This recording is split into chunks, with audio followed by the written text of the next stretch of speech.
રામ રામ રામ બધાને. કેમ છો બધા? મજામાં રહેશો? આજે આપણે જવાનું હતું ખેતરે ને આપણે નીકળી ગયા હવામાં ખેતરે ને આ ઠારે બહુ આવ્યો તો ઝાકરે જોવો ભાઈ દેખાતું નથી. પછી આપણે ફાઇનલી વાડીએ પહોંચી ગયા ને આપણે મને વિડીયો તને જો આપણે બધું જેમ જવાનું છે. રવિ આગળ જાય છે ને ભરતો થઈ ગયા હતા ને થોડુંક વાટવાનું રહી ગયું હતું આજ. રવિ જોઈ લ્યો ઉભો રહી ગયા હમણાં જો રહી ગયા ને અમને ખબર જ હોય રહી જ જાય જાતાના બતાવે. આપણે માજી ભેગા હતા ને આપણે તો વાઢવાનો જ બાકી હતું ને વાઢવાનો હતો ને આ વ્યૂ જોવો આટમ હવાનો.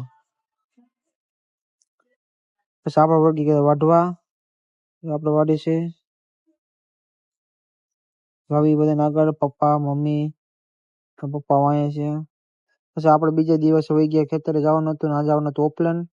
આપણે ટ્રેક્ટર લઈને ખેતરને લઈ લીધો ખાટલાને બેસી ગયા આપણે નવાબની ઘોડે અને આપણે ઉતારવા માંડ્યા વિડીયો લઈ લો છે ને ખાટલો ને બાટલો. આપણે પૂગી ગયા ને આપણે હારવા માંડ્યા ભર અને આજે ઓપલેન